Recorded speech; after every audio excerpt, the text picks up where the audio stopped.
10. A ray of pale sunshine filtered through the main room window. The house continued to shudder as explosions and artillery fire echoed in the distance.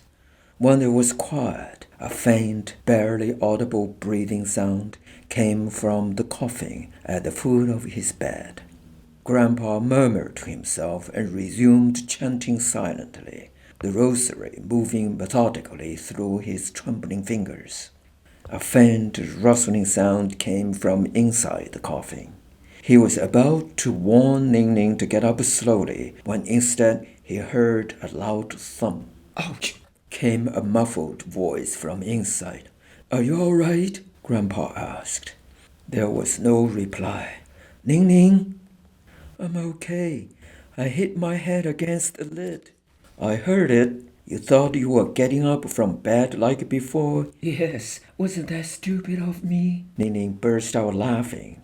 The coffin lid rose slowly, paused briefly, then continued to open fully. Ningning's head appeared. She squinted, then rubbed her forehead. There was a pained look on her face. "It was my fault," Grandpa said regrettably. "I should have known better," Ningning said, stepping out of the coffin. "Let me see." When Ningning came over to his bedside, Grandpa reached out to examine her forehead with his quivering fingers, but stopped short of touching it. "You've got some swelling there. Go and apply some cold water on the spot." When Ningning came back from the kitchen, he said, "We'll have to figure out a way to avoid that happening again." Ningning helped Grandpa get out of bed and walked him over to the table in the main room. He sat as she busied herself with preparing breakfast in the kitchen. "Sorry, Grandpa," Ningning said, coming back to the main room. "The stove must have died. The coals—" She stopped herself and listened. Grandpa heard it too, a rumbling noise, muffled at first, but it seemed to be growing more intense. The window panes, the cups on the table, even the ground at their feet, and the air inside the house trembled with agitation. The rumbling soon reached a crescendo as column of tanks plowed their way along Saint-Jean Boulevard North, crushing asunder the debris and discarded belongings which littered the road. Next came the marching sounds of booted troops. Ningning walked to the window and placed her hand on the latch. "Don't!" he commanded. Ningning turned and gazed into his face. "We'll have to do without a hot breakfast today," Grandpa said. There was still some cold, half-stale buns hidden under his bed. Ningning helped Grandpa back into bed. She then found a long-handled umbrella and, using it to prop open the coffin lid, climbed inside and lay down. "Remember," Grandpa instructed, "if you hear anyone coming upstairs, close the lid gently and stay put no matter what happens." "What about you, Grandpa?" "I'll be fine." He fingered the rosary, closed his eyes, and resumed chanting silently. "Grandpa," Ningning called in a whisper. "Yes? Any Japanese soldiers coming up?" "No." "Grandpa, are you praying to Lord Buddha?" "Yes." "Is he going to help us?" "I believe so." "Should I pray too? Lord Buddha might hear us better if we both pray, right?" "Good thinking." He imagined Ningning praying earnestly with folded hands. Amid the rumbling, Grandpa could hear the boards creak in the hallway outside. Someone was coming upstairs. He knew the sound without having to think about it. "Close the lid and don't make any noise," he whispered. "Grandpa! Grandpa!"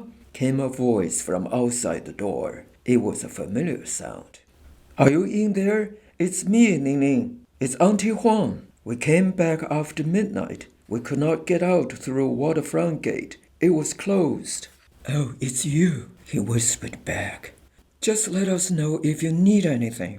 "We will. Look after yourselves and be careful." Grandpa could hear Auntie Huang's slow, soft steps descending the stairs. The boards creaked under her feet. "Did you hear that?" "Yes," replied Ningning. "So Dame, Arme, they're all back." "Yes, Feeling better? Ningning, he said. Grandpa, still remember the tri-character scriptures I taught you? I learned that nursery rhyme ages ago. Ningning began to chant. Such are humans, innocent when born, similar in habit, different in nature. Go on, Ningning. No, you were not listening. How did you know? I knew. Okay now, Ningning, let's try the poem by Wang Wei we read a few weeks ago. The one about quietness in the mountain? Yes. All right then, here it goes. Empty hills, no one inside, only the sound of someone talking. Lost sunlight enters the deep woods, shining over the green moss again. You know what that means? Grandpa asked. Grandpa, I wish we were in those deep woods now. Sunshine, green moss, and quiet. No bombing, no hiding like this. Yes, that would be nice, he agreed. Grandpa, Yes? How do you know the Japanese look like us? I just do. No difference at all? No, he hesitated. Except that the Chinese have too much wood and water in them, while the Japanese have too much fire and metal. What does that mean? Well, people with excessive wood or water in them tend to be too supple, too pliable, too gentle. And people with excessive fire or metal in them, they tend to erupt, they tend to explode and destroy with great violence. Really? Ningning marveled. But Grandpa, we can use water to put out fire and use wood to resist metal, can we?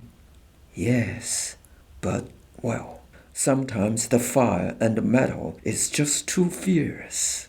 The rumbling outside had subsided. As they were talking, it had become quiet. He held his breath, waiting, and so did Ningning. He knew